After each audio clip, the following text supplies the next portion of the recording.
Arabic is a beautiful language. The nature of its ways of expression, which carry many multitudes of depths of meaning that can be derived from each word, makes one only grow in love and appreciation of it once they learn it. This is best demonstrated in pre-Islamic poetry and ultimately in the Quran, where the Arabic is granted a sacred and divine status. Unfortunately, this is lost on many modern Arabs whose claim to Arabic has little to do with their own active learning and much to do with their arbitrary circumstances of birth. While Arabic has its unique qualities, it is not the only one with such an attribute. Its sacred status as the language of the Quran does not mean that it is necessarily the language of Islam. Anyone with even a cursory familiarity with the vast traditional works compiled by non-Arab scholars across the Islamic history will recognize this fact. However, it seems that many of our fellow Muslims speak of the universality of Islam while at the same time emphasizing the particularity of Arabic in such a way that alienates Islam from non-Arabs, including non-Arab Muslims. Nowhere is Arabic more used to assert a type of Arab superiority over non-Arab than in the practice of having non-Arab converts to Islam take up Arabic names under the guise of them being Muslim names. What is wrong with being a Jennifer or a Chris when one becomes a Muslim? To say nothing of creating an inferiority complex for the new convert to Islam or having them mark their conversion to Islam with a disrespectful act to their parents who gave them their perfectly fine, if not beautiful names, this is one of the insidious equivocations that applies a prophetic practice in the wrong place. It is known that Prophet Muhammad, peace be upon him, had changed the names of some of his companions after they had converted. However, these were specific and isolated incidents in which those companions happened to carry names that either had negative meanings or meanings that were contrary to Islamic beliefs. By now, it is common knowledge that when one comes to the Quran, we will vehemently affirm that it can only be read in Arabic. Anything other than Arabic is no longer the Quran. At best, those translations are merely explanations for the verses of the Quran in those languages. Strangely, however, this fact is emphasized to a somewhat odd extent by many of our brothers and sisters. In doing so, the non-Arab is made to feel that their inability to understand the Arabic is an immovable obstacle to understanding God's message. We make it seem that if the non-Arab is a non-Muslim, they should not even bother with it until they learn Arabic. If they are converts to Islam, they will remain marginalized and looked down upon until they get their Arabic up to speed. Claiming no one can understand the Quran except those who speak Arabic seems to be more of an attempt to veil one's inability to answer valid questions about different verses. But instead of answering with, "I don't know," many go with, "You're reading a translation and Quran is only in Arabic." This highlights one of the negative externalities of religion, the idea that one must have the answers to everything. Ignorance is viewed as a weakness when it should not be. It is only a weakness when one does not want to acknowledge it, but if admitted, it becomes a strength. Because only when one does not know and humbles him or herself to that fact will a search for answers begin. However, as the situation stands today, by not admitting our ignorance when we should, many of us are effectively blocking non-Muslims who wish to probe the Quran and ask questions from doing so. Translations of the Quran can actually be considered texts of exegesis in languages other than Arabic. In fact, a non-Arab can actually be viewed to have an advantage over an Arab when it comes to this. Most Arab Muslims have never opened a single text of Quranic exegesis, but many non-Arabs have read not just one, but multiple versions of translations, each of which is primarily based on one or two different commentaries. They have, in turn, delved into the Quran to a somewhat deeper level than their Arab counterparts. How such a person can be made to feel inferior because they are not Arab or do not speak Arabic is puzzling. The problem runs deeper because it negatively impacts the non-Arab Muslims' relationship with their Lord. Many of our brothers and sisters have been made to feel that not only must the prayer be performed in Arabic, but also their supplications outside of it should be done in Arabic as well. It is a systematic automatization of what is supposed to be a living relationship. Although the prayer must be performed in Arabic, the language one uses to speak to God outside of prayer should be their first language, spoken in the way they do it naturally, straight from the heart. And no, it does not have to rhyme or even be eloquent.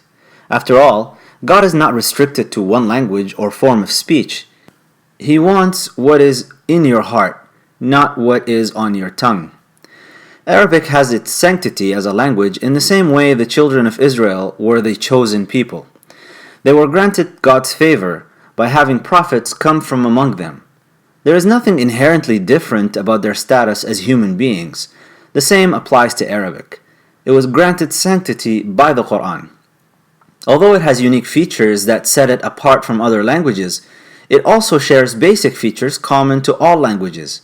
Moreover, other languages have their own unique features that set them apart as well.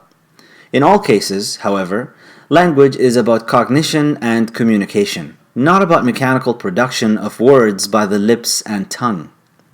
It is now generally accepted in neuroscience that language is not about specialization for hearing and speaking. The language areas in the brain appear to be more specialized for processing social communication. This is supported by studies of sign language in individuals deaf from birth. American Sign Language has all the components of spoken and heard language, including grammar, syntax, and emotional tone.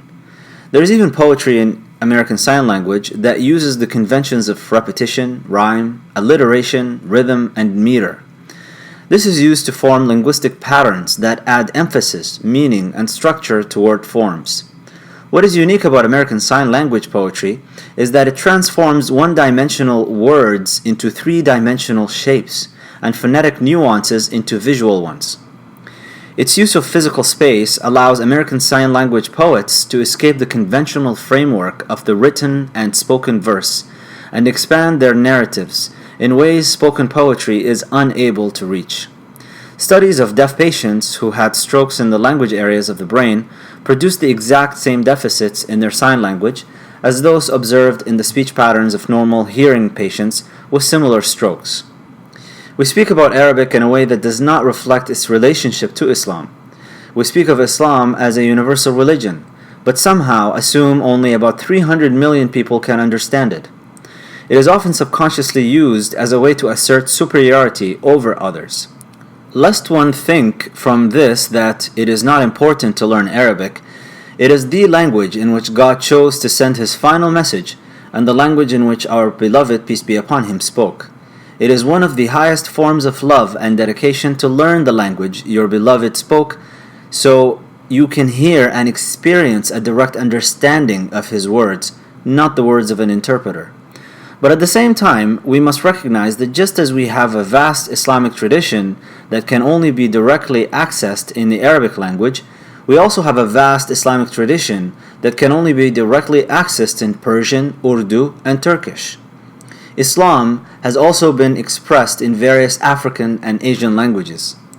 The beloved, peace be upon him, said in his final sermon that there is no degree of virtue for an Arab over a non-Arab or for a non-Arab over an Arab, except in their awareness of God.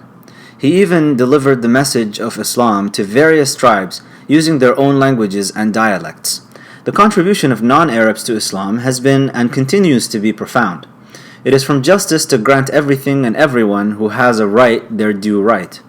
We have unfortunately and to a large extent not been doing so when it comes to Arabic and non-Arabs. In consequence, we have desacralized Arabic, alienated the non-Arab, and sound very hollow when we repeat prophetic statements by equating everyone to one another. I wrote this piece back in February of 2014, and one point that I did not mention in it was with regards to a nuance that we have to keep in mind with regards to African Americans.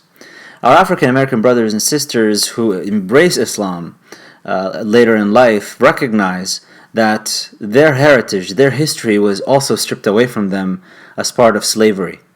And so when they reject the name that they were given as born non-Muslims and want to embrace a new name, they're actually returning back to their old identity. So when it comes to this piece, this is a general article that was written for the majority of people, but African Americans have a unique situation. And this was turned to my attention at the time that I wrote it by one of the brothers who read the article, which I really appreciated because it's something that I didn't really pay attention to. Where it's almost like the story of Muhammad Ali when he rejected his name Cassius Clay, and he was taught by the Nation of Islam that this is your slave master's name that you were given, and by giving it up, you're giving up the cloak of slavery, and you're becoming a free man. As part of you converting to Islam, you become a free man, and you take on the name that is rightfully yours. You decide what your destiny is about, rather than having slave masters who gave you names that are not really your names. So with that caveat in mind, I'll just leave it with that. This audio is being uploaded to iTunes now. I would really appreciate it from you guys to go over to iTunes, rate the show, rate the podcast, and share it as well with your friends and colleagues. I'm hoping to add more content to it as the days go on. Wassalamu alaikum wa rahmatullah.